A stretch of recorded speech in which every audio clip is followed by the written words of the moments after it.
Step 4. The first rule of mindful eating.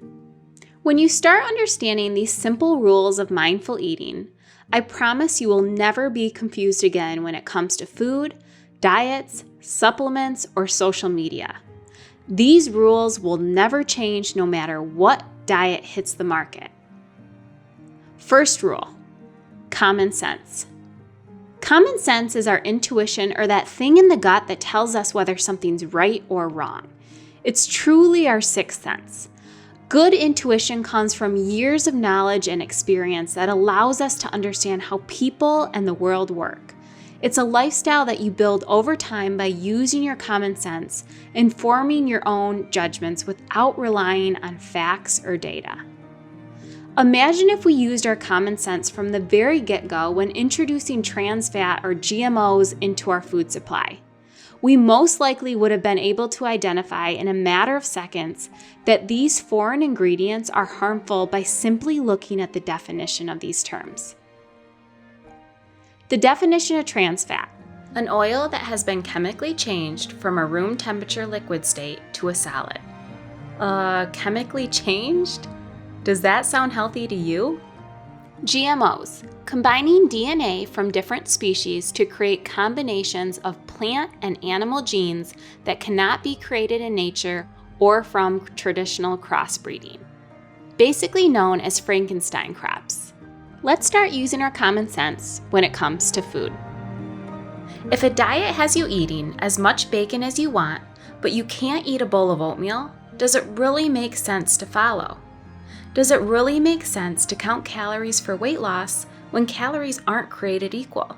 We know that 100 calories of broccoli does not do the same thing in the body as 100 calories of chocolate cake. So instead of counting calories for better health, we need to start focusing on the quality of the calories we are consuming. When we start eating higher quality foods, the less likely we are to overeat and therefore have to count calories or anything else for that matter.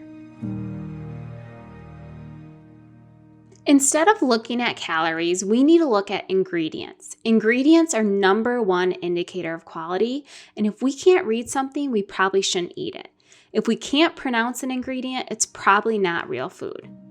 If a food comes from the ground, it's in its perfectly wrapped package and doesn't have a nutritional label, our 2 cents will tell us that that's pretty healthy.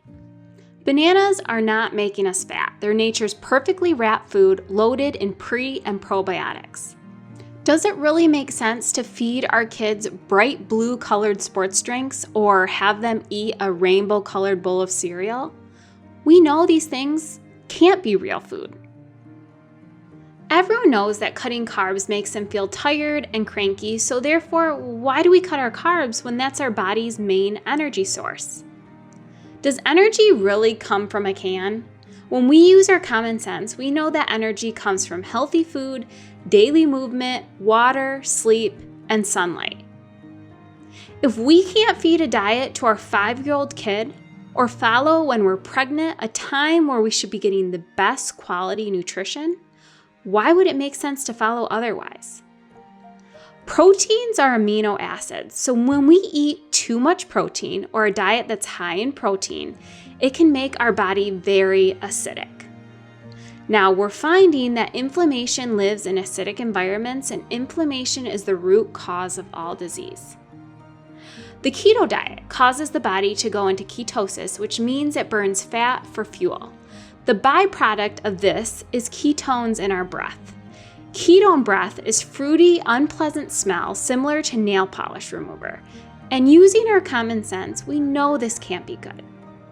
Does it really make sense to drop a whole stick of butter in our coffee for weight loss? Putting butter in our coffee adds no nutritional benefit, and wouldn't you rather have butter on something that's actually worth it? Do you really need to take collagen peptides to make your gut healthier, improve digestion, and boost protein? No. Rather than spend money on this processed supplement, why not eat real foods that naturally stimulate collagen production, like lean meats, fish, foods rich in vitamin C like fruits and vegetables, spirulina chlorella, leafy greens, and even bone broth? Remember that we don't eat supplements, we eat food. Plant-based burgers. These burgers are made in a lab. They contain over 20 ingredients, and most of those ingredients are genetically modified. Nothing is real about these burgers, and it leads us to wonder if plant-based is really just the new processed food. We latch onto some of these claims because they're the easy route. We're told that as long as we drop butter in our coffee or swallow a pill and do nothing else, all of our problems will go away. However, when we put a little more work up front, the reward will always be bigger. Let's start using this sixth sense to navigate this food world. I promise it's our common sense that will always lead us in the right direction. Perhaps you've read recent articles claiming that coconut oil is unhealthy, wheatgrass is toxic, or eating fruit is the same thing as eating candy. When we really use our common sense, our intuition, our sixth sense, to think about these statements, we know these to be ridiculous claims. Virgin coconut oil has been used as medicine for thousands of years and is extremely helpful for improving digestion and boosting metabolism. Wheatgrass comes from the ground. It's one ingredient, and it contains more minerals than any other food. We know that an apple and a Snickers bar are not created equal and do completely different things in the body.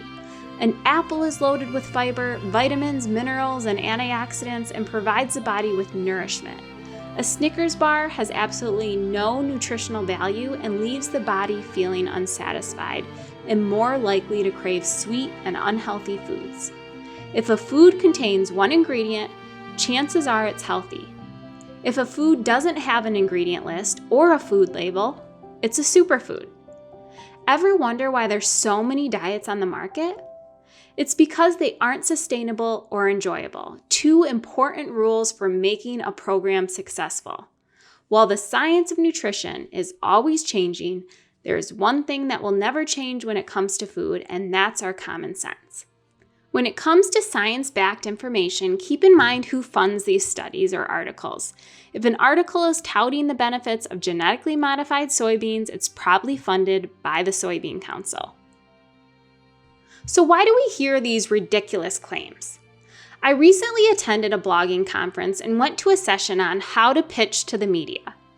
One of the number one ways to get media interest is to give them a pitch with a twist. This is the opposite of something most consumers think they know. For example, most people know that green vegetables are healthy. A twist on your pitch could be, this green vegetable is actually making you fat. Yes, I know this is crazy, but these are the articles that get attention. Unfortunately, year after year, we will continue to hear some of these ridiculous things, and we have to use our intuition in order to steer us in the right direction.